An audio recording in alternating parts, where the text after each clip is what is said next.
ಇಷ್ಟೆಲ್ಲದ್ರ ಮಧ್ಯೆ ನಿಮ್ಗೆ ಯಾವತ್ತೂ ಅನಿಸ್ಲಿಲ್ವಾ ನೀವು ಮ್ಯೂಸಿಷಿಯನ್ ಆಗಬೇಕು ಅಥವಾ ಏನೋ ಮಾಡಬೇಕು? ನೆವರ್? ಇಲ್ಲಮ್ಮ, ಎಂಥ ಪ್ರಶ್ನೆ ಕೇಳಿದ್ರಿ ನೀವು. ನನಗೆ ಅಭಿಮಾನ್ ರಾಯ್ ಸಂಗೀತ ನಿರ್ದೇಶಕರು ಏನು ಮಾಡಿದ್ರು ಒಂದ್ಸಲಿ, ಈ ಕೊಡಗಿನಲ್ಲಿ ಡಿಸಾಸ್ಟರ್ ಆಗಿತ್ತು ನೋಡಿ, ಹೌದು. ಪ್ರಕೃತಿ ವಿಕೋಪಕ್ಕೆ ಒಳಗಾಗಿದ್ದಲ್ಲ, ಆವಾಗ ತುಂಬ ನೋವಾಯ್ತು ನನಗೆ. ಏನಪ್ಪ ಇಷ್ಟು ಜನ ಹಿಂಗೆ ತೀರೋಗ್ಬಿಟ್ರಲ್ಲ, ಈ ಥರ ಬೆಟ್ಟಗಳು ಕುಸಿದೋಗ್ತು, ಹಿಂಗೆಲ್ಲ ಆಗೋಯ್ತಲ್ಲ. ಇಡೀ ಕರ್ನಾಟಕನೇ ನೋವಲ್ಲಿತ್ತು ಆವಾಗ. ನಾವು ಸ್ವಲ್ಪ ಜಾಸ್ತಿ ತುಂಬ ಸೆನ್ಸಿಟಿವು. ಸೊ ಹಿಂಗೆ ಮಾತಾಡೋವಾಗ ಯಾಕೋ ಎಲ್ಲ ಕಡೆಯೂ ತುಂಬ ದುಃಖ ಆಯಿತು. ನಾನೇ ಕೂತ್ಕೊಂಡು ಒಂದು ಸುಮ್ಮನೆ ಏನೋ ಗೀಸ್ತಾ ಇದ್ದೇನೋ,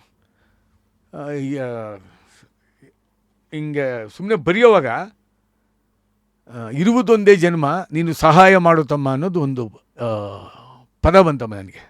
ಇರುವುದು ಒಂದೇ ಜನ್ಮ ನೀನು ಸಹಾಯ ಮಾಡುತ್ತಮ್ಮ ಅಂತ. ಸ್ವಾರ್ಥದಿಂದ ಬದುಕಬೇಡ, ಸ್ವಾರ್ಥದಿಂದ ಬದುಕಿದ್ರೆ ಪ್ರಯೋಜನ ಇಲ್ಲ. ನಾಳೆ ಯಾವಾಗ ಹೋಗ್ತೀವಿ ಹೆಂಗೆ ಹೋಗ್ತೀವೋ ಗೊತ್ತಿಲ್ಲ. ಇದನ್ನು ಸಹಾಯ ಮಾಡಲಿಕ್ಕೋಸ್ಕರ ಬರೆದೆ ಅಷ್ಟೇ. ಅಂದರೆ ಜನ ಅರ್ಥ ಮಾಡಿಕೊಂಡೆ. ಅದನ್ನು ರಿಷಿಗೆ ಹೇಳಿದೆ.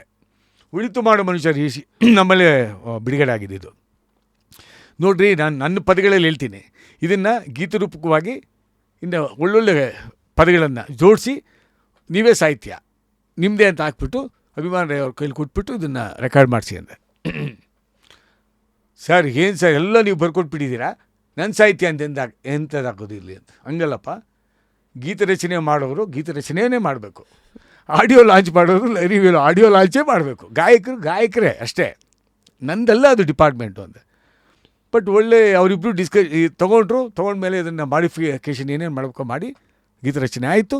ಅಭಿಮಾನ್ ರಾಯ್ ಬಂದಾಗ ಟ್ಯೂನು ಹೇಳಿದ್ರು. ಹೇಳಿಬಿಟ್ಟು ಸರ್ ಒಂದೇ ಒಂದು ರಿಕ್ವೆಸ್ಟ್ ಸರ್ ಅಂದರು. ಏನು ಅಭಿಮಾನ ಅಂದರೆ, ಇಲ್ಲ ಸರ್ ಇದು ನೀವೇ ಆಡಿದ್ರೆ ಚೆನ್ನಾಗುತ್ತೆ ರೀ. ನಾನು ಆಡ್ತೀನಿ, ನಾನು ಯಾವತ್ತೂ ಕ್ಯಾಸೆಟ್ಟು ಸಿ ಡಿಗೋಸ್ಕರ ನಾನು ಆಡಿಲ್ಲ. ನಾನು ಕೇಳಿಬಿಟ್ಟು ಹಾಡುಗಾರ ಆಗಿರೋದು. ಕೇಳಿಬಿಟ್ಟು ಎಲ್ಲ ಹಾಡುಗಳು ಕೇಳಿ ಐ ಪಿಚ್ಚಲ್ಲಿ ಆಡ್ತೀನಿ, ಎಲ್ಲೋ ಸ್ನೇಹಿತರ ಜೊತೆಲಿ ಯಾವತ್ತೂ ಕೂಟದಲ್ಲಿ. ಹಂಗೆ ಅಂದಟ್ಗೆ ನಂದು ಗಾಯಕ ಅಲ್ಲ ರೀ.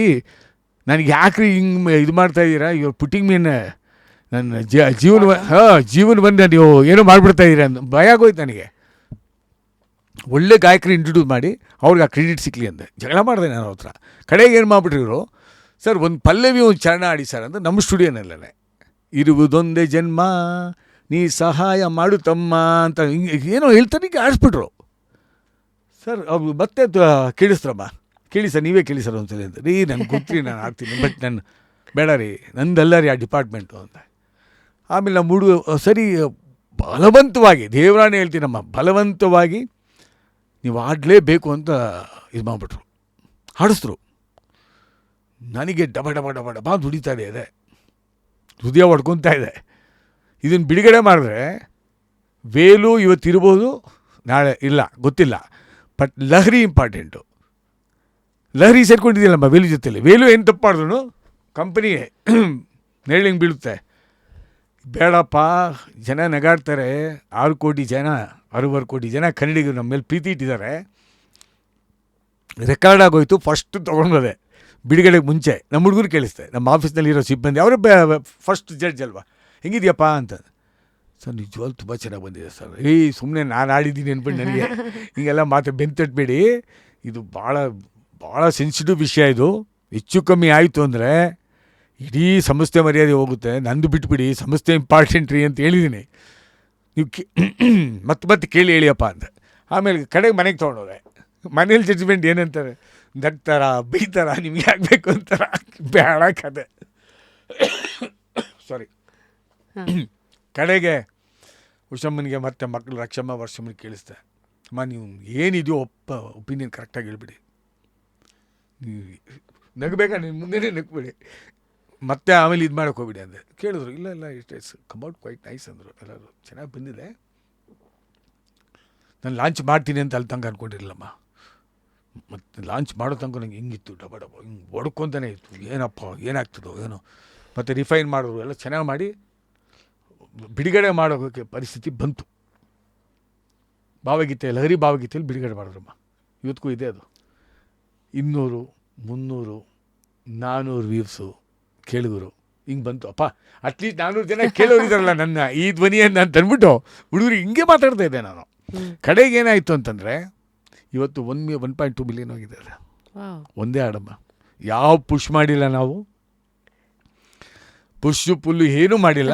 ಆ ಕಮೆಂಟ್ಸ್ ನೋಡಿದ್ರೆ ಒಂದೊಂದ್ಸಲಿ ನನಗೆ ಕಣ್ಣಲ್ಲಿ ನೀರು ಬರ್ತದೆ, ಇಷ್ಟು ಪ್ರೀತಿಯಿಂದ ಬರ್ದಿದಾರ ಅಂತಂದ್ಬಿಟ್ಟು. ಅಂದರೆ ಅದೊಂದೇ ಹಾಡು ನನ್ನ ಜೀವನದಲ್ಲಿ ನಾನು ಹಾಡ್ತೀನಿ ಅಂತ ಅಂದ್ಕೊಂಡಿರಲಿಲ್ಲ, ನೋಡಿದ್ರಾ? ಆಗೋಯ್ತು. ಯಾಕೆಂದ್ರೆ ಅಷ್ಟು ಸಂಗೀತ ಇರೋ ಜಾಗದಲ್ಲಿ ಒಂದು ಇನ್ಫ್ಲುಯೆನ್ಸ್ ಇರದೆ ಹೆಂಗೆ ಅಂತ ಅದಕ್ಕೆ ನಾನು ಆ ಪ್ರಶ್ನೆ ಕೇಳಿದ್ದು. ಸತ್ಯ ಅದು. ಅದು ಇರುವುದೊಂದೇ ಜನ್ಮ ಇದೆಯಲ್ಲ, ನೀವು ಯೂಟ್ಯೂಬಲ್ಲಿ ಇದೆ, ಸುಮ್ಮನೆ ಇದಾಗಿದ್ರು. ನಮಗೂ ಗೊತ್ತಿರಲಿಲ್ಲ ಸರ್ ನೀವು ಹಾಡ್ತೀರಾ ಅಂತ. ನೋಡಿ, ಹಾಡುವುದು ಅನಿವಾರ್ಯ, ಕರ್ಮ ನಮಗೆ. ಎದೆ ತುಂಬಿ ಹಾಡುವೆನು ಅಂದು ಎಲ್ಲ ನಾನು. ಕೇಳಲಿ ಎಂದು ನಾವು ಆಡುವುದಿಲ್ಲ, ಆಡುವೇನು ಮೈದುಂಬಿ ಎಂದಿನಂತೆ. ನನ್ನ ಮೊನ್ನೆ ಯಾಕೆ ಬರ್ತಾಡ್ತಿತ್ತಮ್ಮ, ನಾನು ಭಾಳ ಫೇವ್ರೇಟ್ ಹಾಡಮ್ಮ. ಯಾಕೆ ಬಡದಾರ್ತಿ ತಮ್ಮ ಮಾಯಾ ಮೆಚ್ಚಿ. ಸಂಸಾರ ನೆಚ್ಚಿ ನೀನು ಹೋಗೋದಿರಿಯತ್ತಮ್ಮ ಕಣ್ಣ ಮುಚ್ಚಿ. ಭಾಳ ಈ ಪಿಚ್ಚಲ್ಲಿ ನಮ್ಮ ಸ್ನೇಹಿತರಿಗೆ ಎಲ್ಲರಿಗೂ ಗೊತ್ತು, ಭಾಳ ವರ್ಷದಿಂದ ಆಡ್ತೀನಿ ನಾನು ಈ ಪಿಚ್ಚಲ್ಲಿ. ನಮ್ಮ ವೇಲುಬಾಯಿ ಇದನ್ನು ಆಡಲೇಬೇಕು ಅಂತಾರೆ. ನಾನು ಅದನ್ನೇ ಹೇಳ ಇವತ್ತು. ಸರ್ ಒಂದು ಲೈನ್.